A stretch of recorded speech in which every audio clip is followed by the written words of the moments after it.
Pasties riņķī bērns ēda saldējumu. Viņš ēda tādu pašu izmēru saldējumu, kā es 95 kilogramīgs vīrietis. Tad mēs brīnamies, ka bērnam ir uzvedības traucējumi, veselības problēmas. Tad mēs brīnamies, kāpēc mūsu bērns ir tāds, kāds viņš ir. Mani skumdina tas, ka mēs kā pieaugušie nogrūžam savu atbildību uz bērniem. Viņš jau Liene pusotra gada laikā manās programmās nometa 55 kg.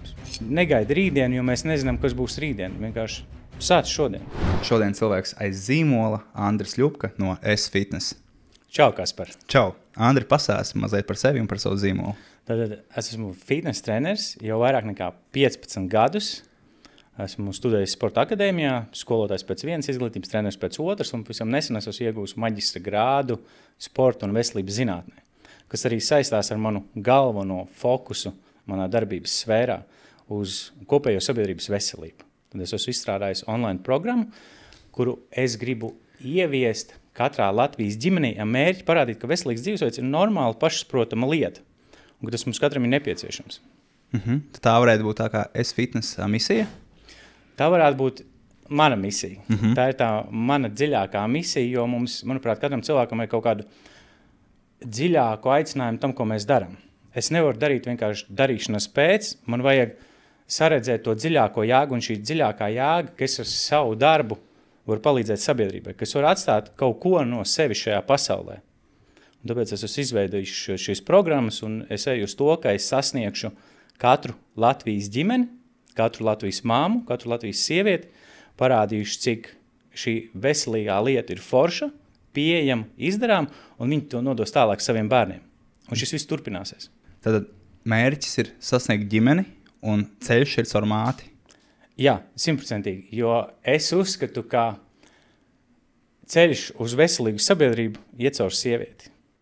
Jo sieviete, māte ar savu priekšzīmi, ar savu darbībām parādīs ceļu pārējai ģimenei. Parādīs vīram, bērniem, savai mammai un tā tālāk. Un no manas pieredzes, kas man līdz šim ir, es pilnīgi droši varu apgalvot, ka tā arī notiek. Galvenais man iedot tos nepieciešamos instrumentus, to nepieciešamo informāciju, kā tās lietas ir jādara ilgtermiņā.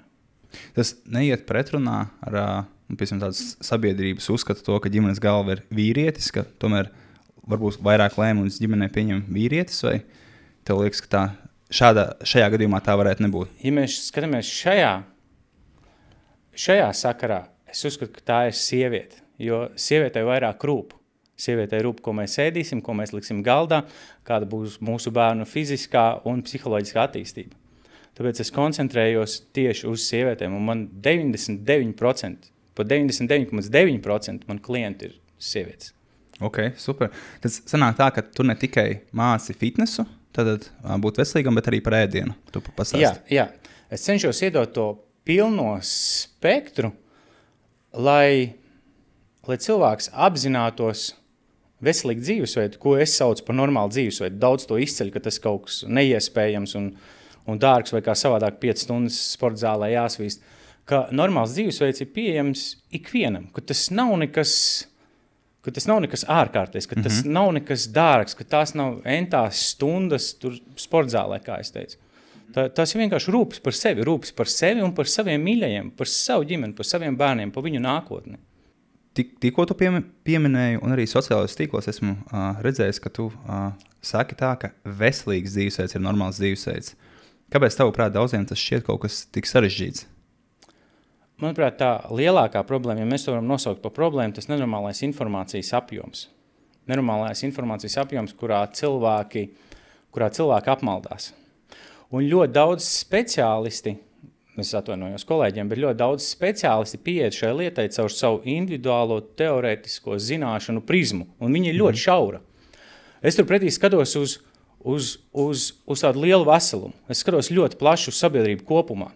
Un daudz, piemēram, saka, ka tu nevar ēst vienalga ogļhidrātus, nevar trāpēst saldējumu, vai vienalga šie ierobežojumi, kas ir ielikti veselīgā dzīvesveidā. Mēs varam visu. Kur ir problēma, ka mēs tagad Kaspar sēdātu un man gribētos apēst tikos, vajag izcept kaneļu bulciņu? Vai apādot viņu, es automātiski kļūšu neveselīgs? Tā nenotiks. Vai neapādot viņu, es automātiski kļūšu veselīgs? Tā arī nenotiks. Tas, kas mēs esam, padara mūs par to, kas mēs esam mūsu ilgtermiņa izvēles un darbības. Ja savā ikdienā tu rūpējies par sevi, tu sporto, tu esi fiziski aktīvs, bez pārmērībām. Tu veselīgi ēd, krāsaini ēd, tagad ir sezonāls dārzeņu laiks un ogu laiks, un to viss iekļauj savā uzturā, un tu skaistā piekdienas vakarā gribi ar draudzenēm aiziet uz Siguldas Pilsdrupu estrādi, noklausīties koncertu, izdzert glāzi vīnu, apēst kūciņu. Tas viss ir ok, tas ir veselīgs dzīvesveids, tā ir daļa no veselīgas dzīvesveids, tā ir daļa no normālas dzīves. Un tāpēc es saku, ka veselīgs dzīvesveids vienkārši normāls dzīvesveids, tu rūpējies par sevi. Un rūpes par sevi ir arī šie baudas mirkļi, kur kaut ko apēd ārpus tā, kas daudziem šķiet neveselīgs. Neveselīgums nav viena atsevišķā lietā, neveselīgums ir kopums, un tas pats ir arī ar veselīgumu.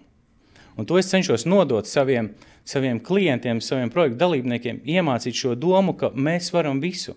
Vienkārši ir jāievēro šie 6 pilāri, uz kā balstās veselīgs dzīvesveids, normāls dzīvesveids. Problēma tajā, ka mēs vienkārši pa daudz ēdam. Tā ir pirmā lieta. Otrā problēma, mēs pārāk maz kustamies. Vairāk aktivitātes. Mēs esam radīti kustībā. Mūsu organisms ir radīts kustībā. Trešā lieta – ikdienas stress, kaitīgi ieradumi. Ceturtā lieta – ūdens. Vienkārši šie pilāri, uz kuriem es balstu savus programmas, viņi strādā. Un man ir ļoti daudz pierādījumu tam, daudz meitenes, kuras ir sasniegušas fantastiskus rezultātus, fantastiskas pārvērtības, nesvarot katru gurķi, neatsakoties no dzimšanas dienas kūkas un dzīvojot normālu dzīvi. Tu varbūt vari pastāstīt, kā tev ir ar klientiem. Tu jau minēji to, ka 99, gandrīz visi 100% ir sieviete. Jā. Tu varbūt vari ieskicēt, kas ir viņas profils, kas tā ir pa sievieti? Sieviete, mamma, kas ikdienas skrējienā un ikdienas rūpēs par citiem, par ģimeni, ir aizmirsusi sevi, ir nolikusi sevi otrajā plānā. Tas ir tas galvenais profils, uz ko es koncentrējos. Jā. Un tas viens no tiem iemesliem varētu būt bērns? Kāpēc ir otrajā plānā? Jā, rūpes par citiem, un līdz ar to ir laika trūkums, un tu nostādi prioritāri rūpes par bērniem, par ģimeni, un tu aizmirsti par sevi. Un tad pienāk tāds vecuma posms, tāds brīdis, kur cilvēks saprot, ka ok, ir jāsāk darīt, un tas ir ap 40 gadiem. Tavās programmās, uzturplānos programmās ir iekļauts arī treniņi, ēdiens, kas arī dar bērniem, ģimenei, jo, manuprāt, ka grūtākā lieta vecākiem, tā, ka viņi grib mainīt savu dzīvesveidu, un ja mēs runājam tieši par uzturu, ir tieši ēdiens, jo bērns grib saldo sieriņu, bērns grib vairāk saldumus nekā vajag, bērns negrib stipro, bērns grib vieglo. Jā, te ir tā interesantā lieta, uzreiz ir tas vārds saldais sieriņš, saldums un saldumi. Tātad mums vajadzētu saprast, tā pirmā lieta, ko mums vajadzētu saprast, ko mēs bērnam dodam un kā tas ietekmē viņu. Vai ne? Un es tagad nedaudz aiziešu citā tēmā, bet es atgriezīšos pie tā, kā es veidoju šos plānus. Tā problēma ir tajā, ka mēs visu attiecinām uz sevi. Piemēram, tagad ir karsta vasaras diena. Pasies riņķī bērns ēda saldējumu. 5-gadnieks. Viņš ēda tādu pašu izmēru saldējumu, kā es 95 kilogramīgs vīrietis. Kaut vai no šī triviālā piemēra, ja mēs paskatāmies, un kaut kas tur īsti nav kārtībā. Vai arī karsta vasaras dienā aizbrauc zooloģisko dārzu, bērns veldzēs lāpes. Pasies, ar ko viņš veldzēs lāpes? Vai viņš veldzēs lāpes ar ūdeni? Visticamāk, tā ir kāda mazā suliņa ar skaistu zilonīti virsū un 12 gramiem pievienot cukuru 100 ml produktu. Bērns šo 200 ml iepakojumu izdara 2 minūtēs. Tas ir optimistiski 2 minūtēs, vai ne? 24 gramu cukuru viņa asinsritē. Tad viņš apād kādu saldējumu. Un tad mēs brīnamies, ka bērnam ir uzvedības traucējumi, veselības problēmas. Tad mēs brīnamies, kāpēc mūsu bērns ir tāds, kāds viņš ir. Vienkārši tas cukura apjoms, ko tas bērns uzņem, ir nenormāls. Ir nenormāls. Un veidojot savas programmas, es domāju par to, vai šī programma strādājas ģimenē, kurā ir 2 bērni. Vai šo ēdīs vīrs, vai šo ēdīs mamma, un vai šo ēdīs bērns. Un tāpēc es dodu izvēles iespējas. Lai katra ģimene izjūt no piedāvājuma, var pielāgot. Ok, te būs makaroni, man bērnam garšo makaroni ar gaļu vai mērci. Ok, mums ir tāds variants. Vai te būs kaut kāda zupa, vīram patīk zupas, un tad es visu domāju tādās šķautnēs, vai tas derēs katram ģimenes loceklim, lai atvieglotu to mammas darbu, lai nebūtu tā, ka mamma gatavo sev, mamma gatavo vīram un mamma gatavo vēl 2 bērniem. Un tad es ielieku arī rekomendācijas, ko un kā. Piemēram, es taisu video par cukuriem, ļoti daudz video par cukuru, es ļoti pieskarošai tēmai, Jo, piemēram, 300 cilvēku manā projektā, 298 ir sievietes. Un es stāstu par cukuru, un bieži vien es varbūt iekarstu pārāk daudz šajā tēmā, jo man ir svarīgi tas, ko mēs nododam tālāk saviem bērniem. Un man ir svarīgi, kad cilvēks apzinās, kāds tas ļaunums, ja ikdienā katru dienu mēs dodam to salinātos dzērienus savam bērnam. Jo dienas beigās mēs mīlam savus bērnus, mēs gribam, lai viņiem viss ir labi. Un savā projekta būtībā es tā kā klientiem nemanot ļoti iepinu šīs tēmas. Es viņus cenšos ieprogrammēt tajā, ka, ēdam veselīgi, ēdam krāsaini, našķus var, saldumus var, bet mēs dozējam. Kā notiek tā dozēšana? Un dozēšana ir pavisam vienkārši. Ja mēs, piemēram, skatāmies uz atsevišķu klientu vai uz atsevišķu individu, piemēram, uz mammu, tad tas dozējums izriet no tā, ka ir 80-20 princips. 80-20 princips, 80% no nedēļas griezuma, tu ēd veselīgi, ēd krāsaini, pieturies pie mūsu plāna. Varbūt tu esi redzējis, ka es vienmēr saku, 80% darbs, 100% rezultāts. Un tad šie 20% ir baudi dzīvi. Apēd kūciņu, apēd saldējumu, izdara glāzi vīna, ja gribās. Baudi dzīvi. Un šis ir tas veselīgais dozējums, kas strādā ilgtermiņā. Kad tu nodali, ka lielākā daļa pīrāgu ir veselība, un 20% ir, ko gribās. Un tieši tāpat mums vajadzētu arī skatīties uz mūsu bērniem. Mēs nevaram bērnam pateikt, ne, tu tagad dzīvē neēdīsi saldējumu. Protams, tu drīkstēsi saldējumu, bet vienkārši nedod viņam gaiziņu, kurš ir viņa galvas lielumā, iedod 5. daļu no gaiziņa. Neatņem viņam pavisam salinātos dzērienus, vienkārši dozē, taisi alternatīvas. Uztaisi pats savu sīrupiņu, runā ar viņu, rādi viņam šo piemēru. Un tādā veidā šī dozēšana strādā. Kā tu skaties uz tieši ģimenēm, uz tādām lietām kā cheat day? Vai tas arī ietilpt 80-20, ka ir, piemēram, visu nedēļu tu ēd veselīgi, un tad ir viena diena, kad tu ēd visu, ko gribi? Tas, manuprāt, veido nepareizus uztura paradumus. Jo, ja mēs skatāmies uz ģimeni kopumā, kādā veidā tu to pasniegsi tagad savam bērnam, mēs nedēļu ciešamies, un tad sestdienā sādamies, kā tas iztīsies? Vai arī kā tas strādās ilgtermiņā tev pašam ar sevi, ka tev visu laiku galvā būs tas, kad pienāks tā sestdiena vai svētdiena. Varbūt mans piedāvājums ir tāds, ja tev kaut ko ļoti gribās, tu apēdi. Vienkārši ievēro mērenību, neliec otru porciju. Gribi burgeri, apēdi burgeri, nepērc 2 burgerus. Vienkārši tā mērenība ir uzvaras atslēga visā.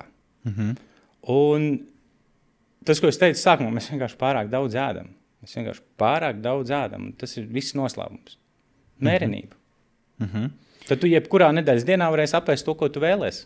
Izklausās ļoti labs ieteikums un arī ļoti loģiski. Es tev izstāstīšu pāris labus piemērus, kas man tagad pirms nedēļas es rakstīju Lienai, un es uzdevu Lienai jautājumu, čau Liena, kā iet? Un vai tu varēji iedomāties, ka pirms 2 gadiem tu skriesi 10 km zem stundas? Viņa man atbildēja, Andries, pirms 2 gadiem nevarēja iedomāties, ka es vispār skriešu. Liena 1,5 gada laikā manās programmās nometa 55 kg.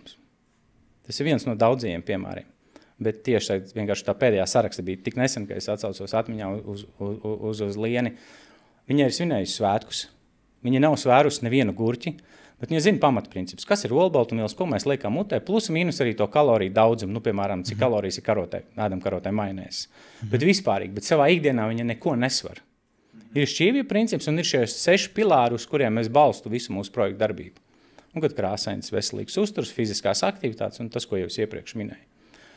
Es uzskatu, ka īstermiņā priekš sapratnes ir labi saprast, ko mēs ēdam un cik mēs apādam.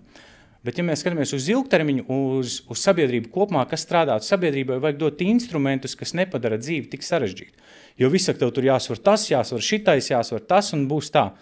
Bet bet kāds strādās ilgtermiņā? Kāds strādās ģimenēs, tagad rādīšu bērnam, ka es visu svaru? Kādas attiecības tas veidos ilgtermiņā bērnam ar normālu dzīvesveidu? Slikti priekšstati. Tad dodam citus instrumentus. Kas ir šķīvju princips? Šķīvju princips, ka tu vienkārši sadali savu šķīvi, cik ir plus mīnus proteīns, olbaltumvielas, ogļhidrātu un dārzeņu. Tīpaši tagad sezonālā laikā es mudinu visu, ēdam dārzeņus, ēdam ogas, neviens resns nav palicis no ekstra dārzeņiem, ekstra ogām. Un dievdēļ, nevajag svērt dārzeņus. Nevajag tā darīt. Arī kartupeļus, ne? Jo viņiem... Kartupels ir ogļhidrāts. Mēs kartupeli klasificējam kā ogļhidrātu, un tur ir cits stāsts. Okay. Bet arī kartupeļus varēs, arī vārīts kartupeļus varēs, un daudz aizliedz, jo paceļās cukuru līmenis. Bet te ir tā lieta, īstenībā tu pacēli labu tēmu par to kartupeli, un tūlīt daudzi mani nopērs, ja tā var teikt. No teorijas mēs skaidri zinām, ka kartupels paceļ glikozes līmeni. Viņš strauji paaugstinās, un tas no kā iesaka izvairīties, vai ne? Bet, ja mēs skatāmies ārpus tās teorētiskā materiāla, ārpus tiem cipariem, kas tur ir sarakstīti, tad cik bieži mēs ēdam kartupeli vienu pašu? Mēs izvāram kartupeļus, noliekam sev priekšā un ēdam viens pašus kartupeļus. Nē, mums ir dārzeņi, mums ir proteīns. Līdz ar to tas izmaina visu to būtību. Tas, kā kartupelis reaģē mūsu organismā. Tas, kāda ir atbildes reakcija pēc kartupeļa ēšanas. Un tāpēc es cenšos dot to piemēru, ka mēs skatāmies ārpus kastes, mēs skatāmies plaši, mēs neskatāmies uz katru sīko detaļu, mēs skatāmies uz lielo kopainu. Ļoti loģiski skan. Vai ir kāds bīstams mīts, kam mammas tic tavā pieredzē? Vai ir bijis kāds bīstams mīts, kam tic mammas, kas ir saistīts tieši ar uzturu bērniem? Jā, tas, ko jau es minēju, ka bērni veldzē slāpes ar cukuru. Ka bērns dzer šo suliņu un viņš veldzē slāpes. Slāpes mēs veldzējam ar ūdeni. Ar ūdeni bez pievienota cukura. Un viss, punkts. Un šī ir vienmēr tā atklāsme, es jau iepriekš nedaudz pieskāros, ka es šo izstāstu mamām, es uzfilmēju video, es filmēju tādu video, es paņemu bērnu suliņu, pasaku, kur tik cukurs, un paņemu to cukuru iebaru šķīvī, kur redz, kāds tas patiecībā daudzums ir. Un tad varētu teikt, joka pēc mudiņa tagad paņem to cukuru daudzumu un 2 minūtēs apātam. Un tieši to bērns izdzer. Un vecākiem bieži vien liekas, ka šīs suliņas ir kaut kas, ko dod bērnam, lai veldzētu slāpes. Un man ir viens tāds ļoti emocionāls stāsts priekš manis, kas man iespiedies atmiņā no skolotāja laikiem, kad strādāju par skolotāju. Strādāju Māpils internāta pamatskolā un Māpils arodskolā. Līdz ar to tā vecuma amplitūda bija no 5 gadiem, kas ir sākuma skolas bērni, tad maz, kas nāk mīļot tevi līdz lieliem tādiem, kā mēs, kas tev saka, tu neko nesaproti. Maigi sakot. Un 3. klase sporta stunda un tautsbumba. Mēs visi zinām tautsbumbu. Un viens no bērniem bļauj sit ārā to rasno tunci. Un tas puisīts, kuru tā sauc, ļoti jauks bērns, superīgs bērns, ar grūtu bērnību. Un viņa svars bija 75 kg. 3. klasē, tu iedomājies? 3. klasē. Un viņa bērnība bija viegli, lai neteiktu skarbāk, viegli sačakrāta. Jo pārējie bērns savā būtībā ir nežēlīgs. Viņš nezina šīs normas, viņš nezina, ko viņš nodara pārējiem. Un tas puika, viņš nāca pie mums uz trenažieru zāli, jo es vadīju arī pulciņus tiem arotskolas audzēkņiem. Viņš nāca meklēt savu vietu pie mums. Diezgan žēl, ka īstenībā tagad jau, agrāk jau bija tāds, arī varbūt mīts, vai ne, arī tas nav mīts, to, ka Amerikā ir ļoti daudz, cilvēki ar liekā svara problēmām, tā skaitā bērni, bet tagad jau Latvijā arī ļoti, manuprāt, ir paaugstinājies. Ļoti daudz. Jā. Ļoti daudz. Un mani skumdina tas, ka mēs kā pieaugušie nogrūžam savu atbildību uz bērniem. Viņš jau, es jau neko. Un tad es saku, tieši tā arī ir, bērns iet uz darbu, viņš saņem algu, viņš iet plāno maltītes, viņš iet uz veikalu, viņš pērk. Un viņš sev rāda piemēru. Mums būtu jāuzņemās atbildība par šo situāciju, un viņi jārisina kā pieaugušiem cilvēkiem, nevis jānoveļ tā uz bērnu. Un šī tā vēl viena šķautne, kas ir manos projektos. Es strādāju uz šo, lai parādītu vecākiem, kāda ir tā patiesā realitāte. Un kur mums nevajadzētu ieslīgt. Un bieži vien ir tā, ka cilvēku projektā ir tādi, kas apvainojās uz manis, jo es kādreiz pārāk skarbi to pasaku. Un es domāju, ka tā ir laba lieta, kad ir skarbums tam klāt, jo bieži vien glāstot cilvēks nesaprot to lietas būtību. Un es pasaku, varbūt pārāk skarbi cilvēks apvainojas, kaut ko uzrakst, un tad pēc kāda laika man atnāk vēstule, jā, Andri, tev tomēr taisnība. Es esmu sagramojis šito, un es centīšos kaut ko labot, centīšos ņemt vērā tavus ieteikumus. Tu varbūt vari padalīties ar to, kā tu pats sāki sportot, un kā tas ir mainījis savu dzīvi?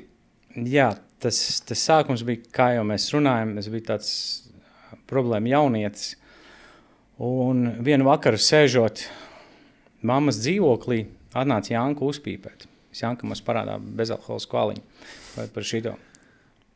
Un mēs sēdējām vanas istabā, pīpējām, un Janka man teica, Aņš, tev vajadzētu uzkačāt plecus. Es ievilku dūmu, paskatījos spogulī un padomāju, ka vajadzētu.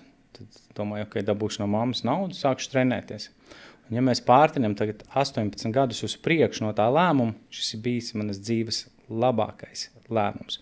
Protams, ir bijušas augšas un lejas un visādi piedzīvojumi un dažādas lietas, bet tas bijis manas dzīves labākais lēmums. Un es Jankam esmu dzīvi parādā par to, ka viņš pateica, tev Anģu vajag uzkačāt plecus.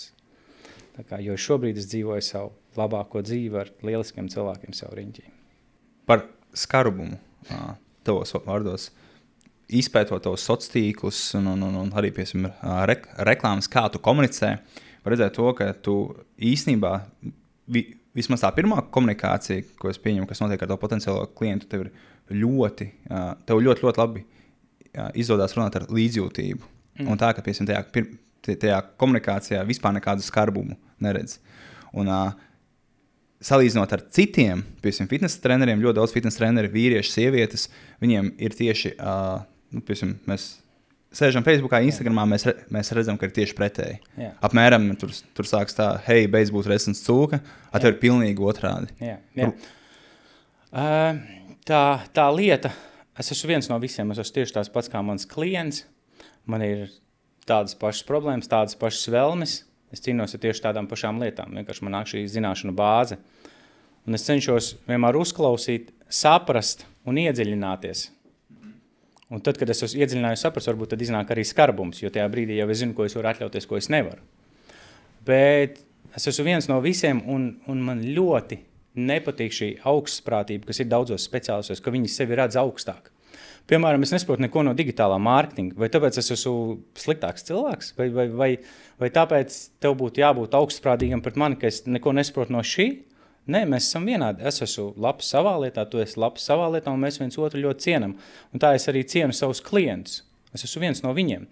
Tagad mēs organizējam pārgājienu, man projektos ir pārgājieni, tagad mēs iesim vienā lielajā Sigulda Rāmkalni un atpakaļ uz Siguldu. Un pārgājienos ir tā sajūta, ka tu esi viens starp visiem. Tu esi viens savies, visi brīvi. Es neesmu kaut kas īpašs, es neesmu savādāks.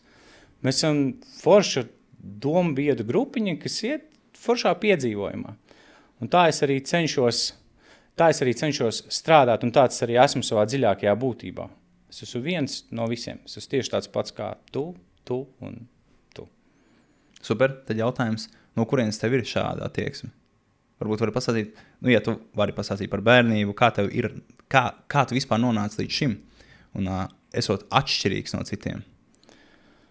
Tā bērnība, tā ir laikam tāda, bērnībā mēs esam 2 brāļi, viens ir vecāks, mums katram ir savs tētis, mēs abi esam uzauguši bez tēva. Bērnība bija jauka, bet kā tajā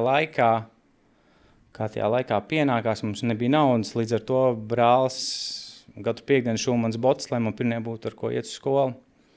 Un ēdiens uz mūsu galda bija kartupeļi no rīta, pusdienās un vakariņās. Un tad nāca tie mani pusauģi gadi, kad bija alkohols, bija problēmas, smēķēšana, pazušana no mājām, un es ļoti daudz darīju pār savai mammai. Un es domāju, ka tas kaut kādā veidā, tā ir lieta, kas man kaut kādā veidā ietekmējas, lai es dotu atpakaļ šo labo. Un es domāju, ka tas ir mani noslīpējis, jo pieaugot, izglītojoties, lasot grāmatas, atrodot sevi, saprotot savus problēmas, tu apzinies, kas tu esi un ko tu gribi darīt. Un es gribu atdarīt atpakaļ pasaulē labi, jo es esmu darījis daudz sliktas lietas sev arī mīļiem cilvēkiem. Tā kā, jā. Spēcīgi. Paldies tev par to. Mēs runājam pārsvarā tikai par mamām. Varbūt vari pastāstīt, kā, un tu tikko arī ieskicēji, es pieņemu, ka tas ir tāpēc, ka tu īsti nezini, kā ir tagad tevs. Varbūt vari pastāstīt, kā šobrīd ir tavas domas par mātes lomu dzīvē, ģimenes dzīvē un tēva lomu ģimenes dzīvē. Kā tu to redzi? Un, jā. Mums ģimenē ir ienākusi meita jau pusotru gadu, un tas, ko es redzu, ka mamma ir tā mīlestība un siltums. Mamma ir tā, kas mājās rada šo mīlestību. Un mamma ir tā, kas rūpējās, jo viņai rūp. Tētis ir foršs, tētis ir izklaidu, tētis var darīt foršas lietas, bet mamma ir tā, kurai vienmēr rūpēs vairāk.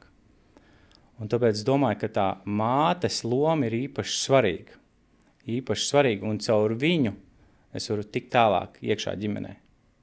Vīra loma, tēta loma, kā tu to redzi? Šis ir jautājums, uz kuru visticamāk man nebūs tādas vienas atbildes, jo tā mana pieredze strādājot ar vīriešiem ir daudz sarežģītāk nekā ar sievietēm. Es sievietes kaut kādā veidā labāk saprotu. Es kaut kādā veidā labāk zinu, kā ar viņām komunicēt. Es nezinu, no kurienes tas nāk, varbūt no tā, kas esmu uzaudzis bez tēva visticamāk. Un ar vīriešiem es nevaru nodot to informāciju tā, lai viņš to tālāk mācātu pasniegt mammai, bērniem. Kaut kā tas viss vienmēr ir atdūries par to individualitāti, to vīriešu ego. Un es nemāku tik tālāk, man nav šie instrumenti. Tāpēc es koncentrējos uz mammu, jo es zinu, ka mamma, ka sieviete, viņa toģi zinās, kā tikt pie savu veču ego, kā viņa pabīdīt uz vienu uz otru pusi. Es pieņemu, ka tas arī varētu būt tā, tāpēc, ka vismaz lielākā daļa, tā gribētos ticēt ģimeņu, tomēr par ēdienu, ko tu jau sākumā arī minēji par to, kas ir uz galda, tomēr atbild sieviete. Un tad tev vismaz uzturas ziņā, ja ne sporta ziņā, tad uzturas ziņā noteikti. Man liekas, ka tad būtu muļķīgi, ja kāds, piemēram, mani tagad mēģinātu runāt, ka, piemēram, jāmaina ēdienu karte, un es teiktu, jāmaina, un tālāk es nodotu vienkārši sievai. Jā. Tā lieta, kas varbūt mani sarūktiņš tajā visā, nododot visu informācijas sievietei, un sievietes, ja viņa saprot, un viņa ir uzķērusi to mācību, un aizgājis līdz viņas tai dziļākajai būtībai, kaut kas ir jāmaina, man visvairāk sarūktiņ tas, ka bieži vien vīrieši ir tie, kas viņš turpina vienkārši, es neiesaistos šitajā. Man garšo tie čipši un aliņš, un es palieku pie tā. Man liekas, tu esi cūka. Tev kā vīrietim jārāda piemērs. Jārāda piemērs saviem bērniem. Ka tu esi vīrietis, ka tu atbalsti ģimeni, ka tu esi tas super tēcis, nevis tu esi tas kretīns, kurš sēž divānā, un lai tā sieviete tur cīnās. Un, manuprāt, tas ir šausmīgi nejauki pret apkārtējo ģimeni. Cik bieži tev sanāk ar to saskarties ar, varbūt, vai tavas klients, piemēram, padalās par to, vai jums ir kaut kāds trekings progresam, ka tu paprasi, kā iet, un tad viņas pasaka, varbūt, ka neiet tik labi, jo... Jā. Man nav 100% dati par visām dalībniecēm, bet tās meitenes, kas ar mani padalās, pārsvarā padalās tie labie veiksmes stāsti. Es esmu ievilkusi savu vīrs nomets vairāk nekā es, ja mēs runājam par kilogramiem, jo bieži vien visiem tā svarīgākā lieta ir kilogrami, kas, manuprāt, nav svarīgākā lieta. Ir tie veiksmes stāsti, kad vīrs pavilkās, bet mamma pavilkās, kurai 60 gadi un vairāk. Bet ir arī šie stāsti, ka es tā kā mēģināju, es centos, bet man ģimenē nebija atbalsta. Un es jūtu šo rūgtumu tajā sievietē, jo tiešām viņi gribējas, bet vienkārši ir pārāk daudz. Tev ir 3 bērni, tev ir mājas lietas, varbūt tev ir darbs, un tev neviens tajā neatbalsta. Tev ir vecis, kurš ētos čipušas tajā divānā. Un tad es cenšos kaut kādā veidā dot kādu instrumentu, kādu padomu, iet uz priekšu, galvenais neapstāties, kaut arī pa mazam solim, jo mēs zinām, ka stāvēt uz vietas ir tas pats, kas iet atpakaļ. To Gustavo ir teicis savā dziesmā.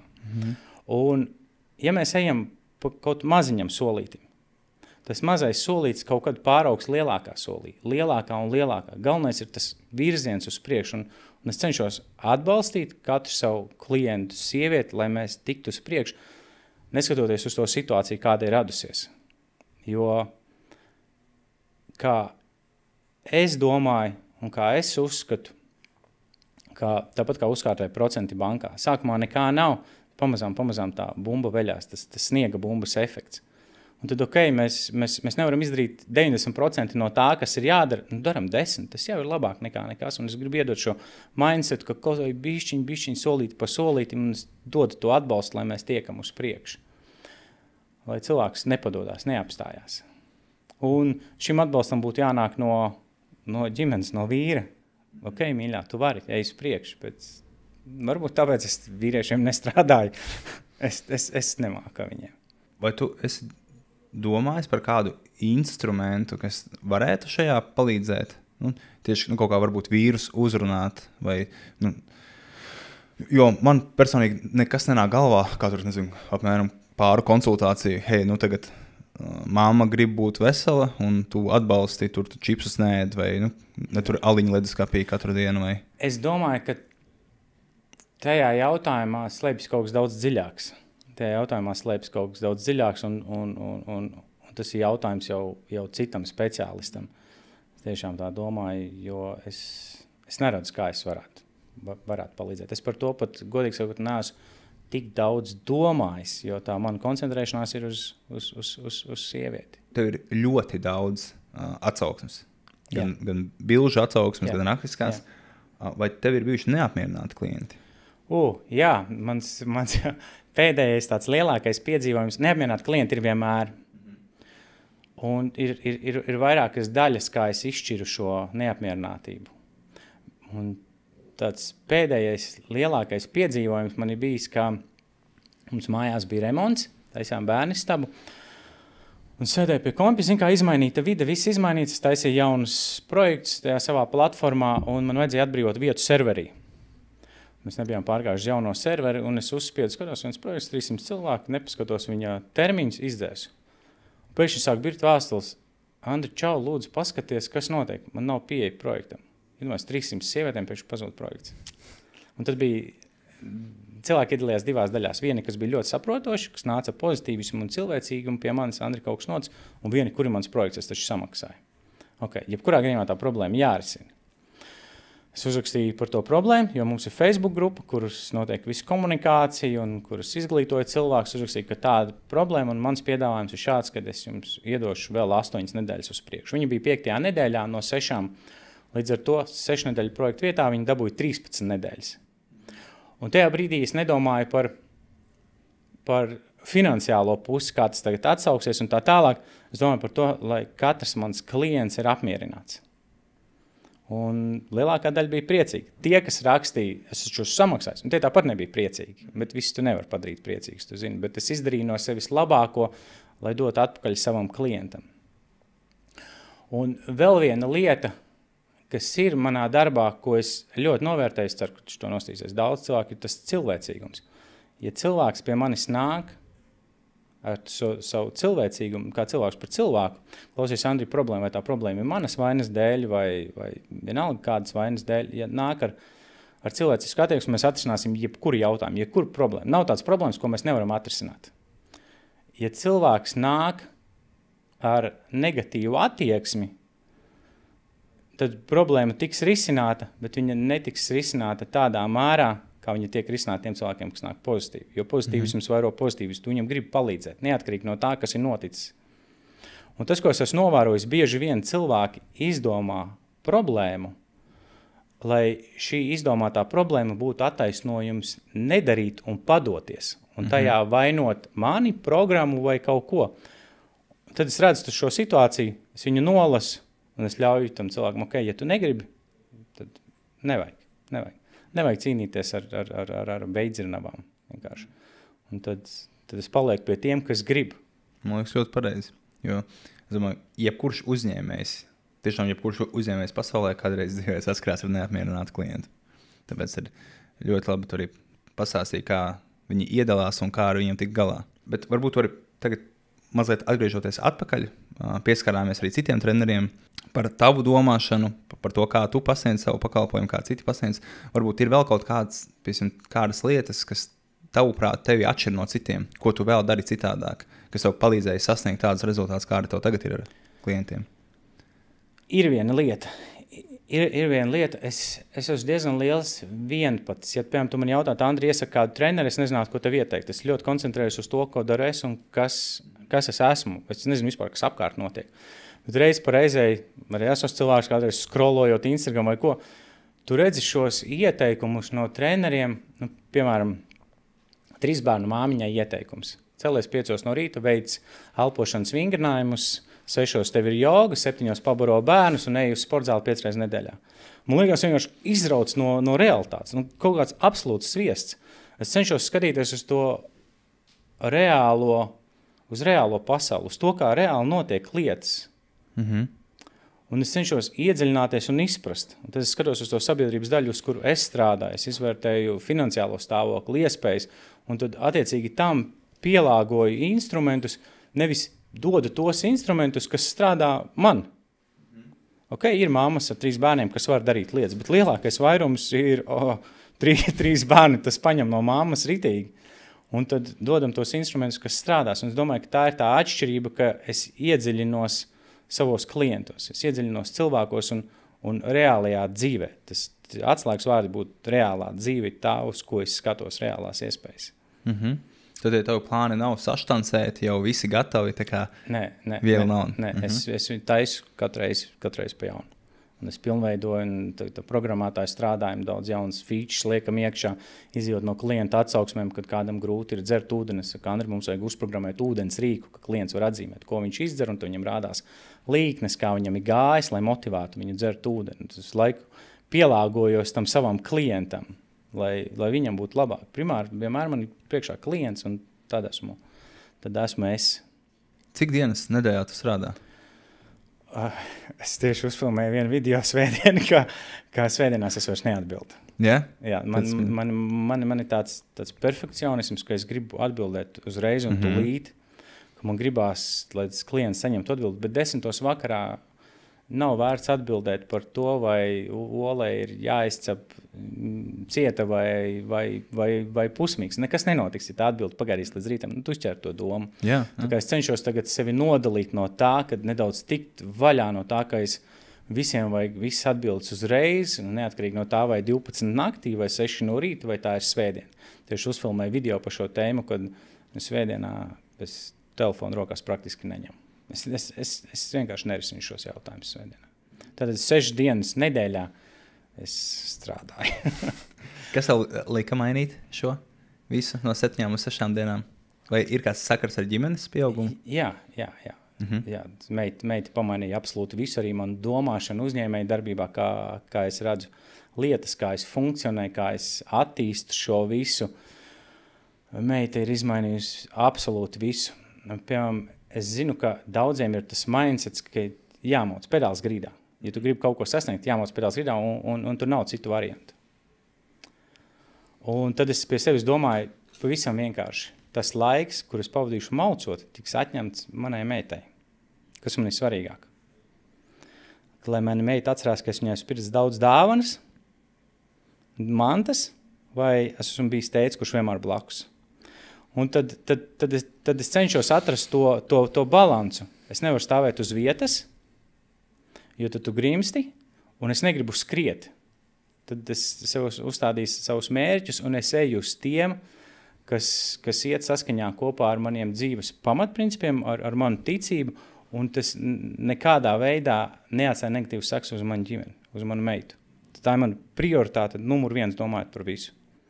Man ģimeni. Un tad viss tā uzņēmē darbība ir tikai pēc tam. Un viss, kā es funkcionēju šajā uzņēmē darbībā un atbildi arī tikai pēc tam. Un, piemēram, es saku mājas meitai, teitim jāiet pastrādāt. Viss sēž augšā, sēž pie kompja, atbildu visiem. Tad es atkal nāku lejā pie viņas un tā. Vai meitiņa ir ietekmējusi kaut kā tavu pakalpojumu kvalitāti, vai arī kaut kā pamainījusi to pakalpojumu, jo tagad tu redzi, kā ir mainījusies tavas sievas dzīve, kā mammas dzīve? Vai tu esi ņēmis kaut ko vērā no tā? Jā, es redzu, cik mammas loma ir īpaša un cik tas daudz paņem no mammas. Cik daudz enerģiju tas paņem no mammas, kādu organizāciju tas paņem no mammas, visu to loģistiku, visu darīt. Es, protams, esmu tētis un es ņemu daļu uz sevis, bet joprojām mamma ir mamma un nekas to nevar aizvietot. Līdz ar to, tas, kā es tagad veidoju tās programmas, es viņas esmu nedaudz pagriezis tajā virzienā, lai mammai būtu vieglāk. Un, piemēram, ja vienkārši tās pašas recepts, es taisu recepts tā, lai viņas būtu 2 dienām, lai būtu kaut kādas sagatavas, lai nevajadzētu tik daudz vienkārši stāvēt pie plīts, lai būtu vairāk brīvu laiku, nevis katru dienu kaut ko tur pie tās plīts taisīt. Tā kā jā, tas ir pamainījis arī projekts un to, kā es viņus veidoju. Lieliski. Pāris jautājums atpakaļ, tu pieskāries tēmai par finansēm. Tu pateici to, ka tu arī tā kā pielāgo, centies pielāgot savus pakalpojumus mamām, arī balsoties pēc finansēm. Varbūt vari ieskicēt, kādi tev ir pakalpojumi tām mamām, kas par tevi vēl nezin, un cik viņi maksā? Jā, tā doma, es ātri gribētu ieskicēt, lai vispār veidotos tādu vispārēju sapratni, kāpēc un kas ko maksā, ir tā, ka es izvērtēju, kas ir mans klients, un es izdaru secinājumus, un tad izjūt no šiem secinājumiem, es sāku izmaksas sāk veidoties ar uzturu plānu, jo tas tev jāiet, tev jāpārk, tev jābaro ģimene. Tur ir pirmās izmaksas. Tad es viņu sagatavoju tā, lai viņš būtu pieņemams vīram, bērnam, mammai, lai nebūtu šie izdevumi, kad šis tikai mammai, un tad ir jāpārk kaut kas tur vīram un bērniem. Ar to sākās tā izmaksu būtība manā galvā, tas ir galvenais. Un tad ir projekta izmaksas, cik maksā iegādāties projektu. Un tad es cenšos vienmēr turēt zem 10 eiro nedēļā ar domu, ka es domāju, ka katra ģimene var nolikt 10 eiro vai mazāk priekš savas nākotnes veselības un labsajūtas. Un tikai 3. punktā es domāju par sevi. Piemēram, man bija 14 dienu projekts, kur es iedevu kā izmēģinājumu cilvēkiem parādīt, cik forši viss šī padarīšana ir un ko mēs te vērtīgi esam uztaisījuši. Tas bija 1 eiro dienā.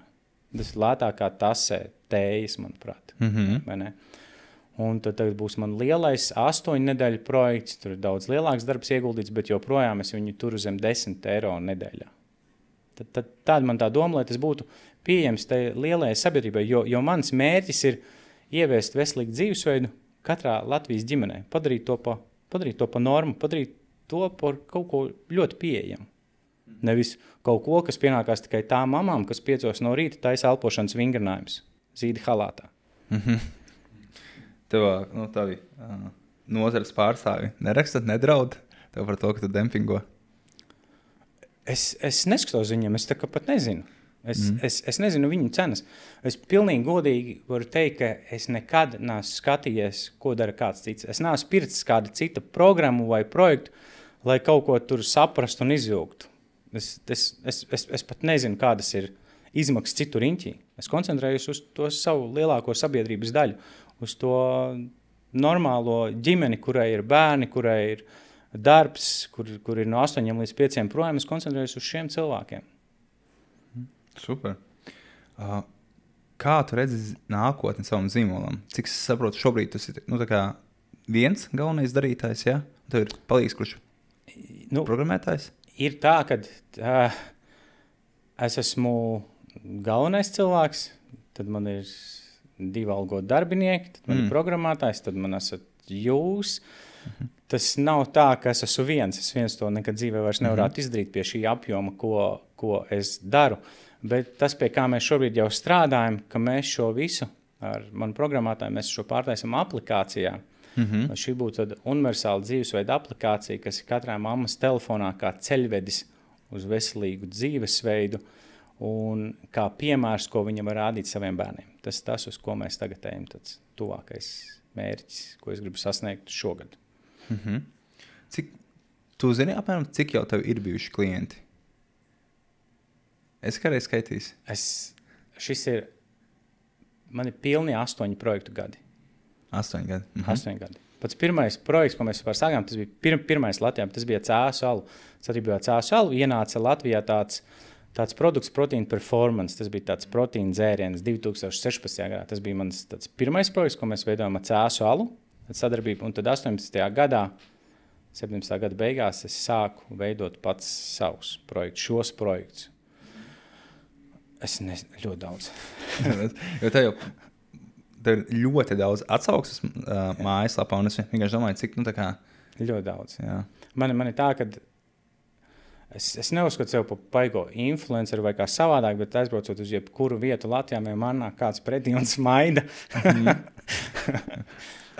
Viena interesanta lieta, ko es arī esmu pamanījis Facebookā, parasti jau tur ir kaut kāds posts, parādās, un vienmēr jau ir hateri, vai ne?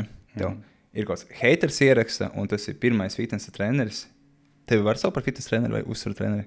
Kā tev labāk? Kā tu sevi pozicionē? Un tad es turpināšu. Man nepatīk tas vārds coach, ko daudz ir, ko daudz, laikam treneris, jā. Treneris, jā. Tas ir vienīgais, kam es tiešām negribu samalot, bet man liekas, ka katru reizi, kad es redzu kādu heitu komentāru, tur ir kaudz ar sievietēm, kas to vīrieti pārsvarā, kurš heito vienkārši norok. Jā. Par šo man sievas smējās, man ir sieviešu armija aiz muguras. Ja es iet kaut kādā kaujas uzdevumā, būtu sieviešu armija. Bet jā, man tie hate komentāri nav ļoti daudz. Tie galvenokārt ir no tiem, kas man nesako, kaut kur uzrodās. Un tad ir sievietes, kuras vienkārši viņam tāds bits uzbrūk. Es vienkārši, kad tu nepazīst, kur tie atļaujies, pats esi kaut kāds idiots un tā tālāk. Jā. Bet, Kādas sajūtas tev par to? Par sajūtām. Sajūtas, protams, ir labas. Zin kā, es ļoti daudz saņemu vēstules ar to, ka paldies, Andri, tu esi īstajā vietā, īstajā laikā, tu dari labu darbu, turpini darīt, man dzīvē mainījies tas, un nav stāsts tikai par kilogramiem. Daudz koncentrējās uz tiem kilogramiem, un tas, protams, ir veids, kā tu piesaisi savu potenciālo klientu, bet stāsts ir jau par to, kā tu jūties, kā tu redzi sevi un kā pasauli sevi redz. Un bieži es saņemu šīs vēstules pateicībā, ka es esmu mainījies, es jūtos daudz labāk. Un tad tas ir man tas gandarījums, kas baro to manu iekšējo dziļāko būtību, kāpēc vispār šo daru. Jo, kā es tev sākumā teicu, ka man vajag kaut kādu dziļāku mērķi, lai šo darbu darītu labi, ka man vajag tādu savu veidu misiju. Un jā, šie komentāri, šie aizstāvības komentāri un šīs vēstules man dod to pārliecību, ka es daru labu darbu, kad ir kaut kāds pienesums šai pasaulē no tā, ko es daru. Un tas man ir ļoti svarīgi. Atgriežoties pie uzņēmējdarbības, varbūt vari pastāstīt, kas ir bijuši lielākie izaicinājumi šo 8 gadu laikā? Uzņēmējdarbība man aizsākās, es nedaudz pielabošu, aizsākās pirms 11 gadiem. Pirms 11 gadiem es strādāju par skolotāju un tad finansiālu motīvu vadīts. Es sapratu, ka ar skolotāju algas kā jaunietis, 24-gadīgs, es nevaru izdzīvot. Nav reāli jādzīvo pie mammas dzīvoklī visu dzīvi. Un tad es nolēmu, ka es būšu pilnu laiku treneris. Un mans darbs sākās vienā sporta klubā, no kur man izmeta, bet man izmeta tāpēc, ka es nodibināju sporta biedrību un pulcēju ap sevi cilvēkus un mums izveidojās tāda kā kustība. Un tas sporta kluba īpašniekam nepatika, viņš man izmet ārā. Tad es paliku uz ielas. Treniņus es vadīju Siguldas pirmās pamatskolas stadionā un inventāru es vedāju ar piekabi. Un es sāku kā mikro uzņēmums. Un mans mārketinga triks tajā laikā bija, kā piesaistīt cilvēks, mēs domājam, tas mans mārketinga triks bija tajā laikā draudzene, šobrīd sieva, viņai bija sarkans motorolers, Vespiņa. Mēs saprintējām tādus bukletiņus, Andris Krūmiņš, un braukājām pa visām Siguldas mājām un metām tās lapiņas, skrejlapiņas iekšā. Un katru dienu, un kaut vai tajā mājā mēs metām nedēļu no vietas, tas beigās tas potenciālais klients atnāca pasīties, kurš tas nekoņi, kurš laiku tos pamatu gāž iekšā. Un tā tas viss pamazām apauga, līdz es atvēru to savu mazo pirmo zālīti. Principā vienas vasaras laikā es izaugu listēju savai mazai zālītei. Un tad tie lielāki izaicinājumi vienmēr ir bijuši tas katrs nākamais solis. Tu esi mikro uzņēmums, tad tu pāraudz lielākā uzņēmumā, tad tu esi PVN maksātājs, tad tev jāalgo darbinieks, un vienmēr ir bijušas tās bailes, kā būs, vai es to varēšu. Un tu tā kā, apsēdies, nomienies, padomā, vienkārši jāturpina darīt. Vienkārši jāiet. Un tad tu tiec pāri tam izaicinājumam, kas ir tā komforta zona. Tu pārēj nākošajā līmenī. Un tā soli pa solim es esmu soļojis uz priekšu. Kaut kad es esmu atgāzies atpakaļ riktīgi, kaut kad es esmu pazaudējis motivāciju šitajā visā, bet tā kaut kādā veidā es esmu kārpījies uz priekšu, tāpat kā mācu saviem klientiem, tā kā, lai cik slikti būtu, vienmēr saredzi to burkānu sev priekšā, un lai kādos sūdos tu būtu mēģini izrakties. Un tā es to uzņēmējdarbību, savu mazu uzņēmējdarbību arī eju uz priekšu. Un man laikam ir sanācis tajā, ko es daru, es uzskatu, ka es esmu viens no labākajiem. Kas tavuprāt ir tā galvenā īpašība, kas tev palīdz būt tik labam uzņēmējam, izņemot neatlaidību? Labs jautājums. Tā galvenā īpašība ir noteikti tas nāk no bērnības, un tas saistās ar bailēm par to, ka varētu nebūt ēdiens uz galda. Un tas man sēž dziļi zemapziņā, ka visu laiku man ir jāiet uz priekšu un jānotur fokus, lai manā ģimenē nekad nepienāk tāda laika, kāda bija man. Tas man kaut kur iesēdies dziļi, un ja es tagad tā atklāti to visu izvalku ārā, tad tā ir tā īpašība, tas ir tas, kas man dzen uz priekšu. Visvairāk. Šīs bailes no tā, kas bija man bērnībā. Tu iepriekš minēji to, ka tev bija cits uzvārds. Man uzvārds bija Krūmiņš, jā. Un man daudz prasa, kāpēc tev bija tik skaists un skanošs uzvārds. Īpaši sievietes prasa, kāpēc tu nomainīji. Un tagad mans uzvārds ir Ļupka. Un es uzaugu bez tēva. Es īsti nezinu, kas ir mans tēvs. Es zinu, bet nezinu. Ļoti agrā bērnībā. Es zinu, ka viņš daudz darīja pāri manai mammai. Un tad precoties, es domāju, pavisam vienkāršu lietu. Man sieva ir augusi ļoti mīlošā ģimenē. Viņai ļoti jauki vecāki. Viņai ļoti spēcīgs ģimenes saknes. Kāpēc lai viņai atņemtu šo uzvārdu? Es vienkārši esmu Ļupka tagad, cienot savu sievu un viņas ģimeni. Man liekas, tas ir ļoti, ļoti spēcīgi. Jā, tas vienmēr tāds. Jā. Ja tev tagad būtu iespēja uzrunāt ikvienu Latvijas mammu, un tu varētu pateikt tikai vienu lietu, un viņi vairāk par tevi nekad nedzirdētu. Ko tu pateiktu? Es tev pareizi noformulēšu, un tas būtu ikvienam cilvēkam, kā arī māmām, vīriem, visiem, ka uz šīs pasaules mēs esam limitēti laika posmu. Mums ir viena iespēja, šī dzīve ir mūsu vienīgā iespēja, mums nav otras iespējas. Mums ir limitēts laiks ar mūsu mīļajiem, un mēs nezinām, kas būs rītdien. Tāpēc būtu labi nesačakarēt šo vienīgo iespēju, kas mums ir. Un te man nāk prātā tas teiciens veselā miesā, vesels gars. Ja tu jūties labi savā ķermenī, tu izstaro pozitīvismu. Ja tu jūties slikti, tu neesi apmierināts ar sevi, to jūt apkārtēji, to jūt ģimeni, to jūt bērni. Tāpēc negaidi rītdien, jo mēs nezinām, kas būs rītdien. Vienkārši sāc šodien, tagad. Podcasts stunda mums ir garām. Manuprāt, viens no labākajiem podkastiem, kuru man sanāca novadīt. Klausīties bija super interesants un super iedvesmojoši. Tāpēc es ļoti ceru, ka visi, kas ir skatījušies, ir noskatījušies līdz pašām beigām. Un podkāstu vēlētos noslēgt ar Luisa Pasterna teicienu: veiksme favorizē sagatavotos. Un es novēlu tev sagatavot pēc iespējas vairāk cilvēkus veiksmei un cerībā, ka viņi arī mainīs pasauli, sākot ar savu ģimeni. Super. Paldies tev.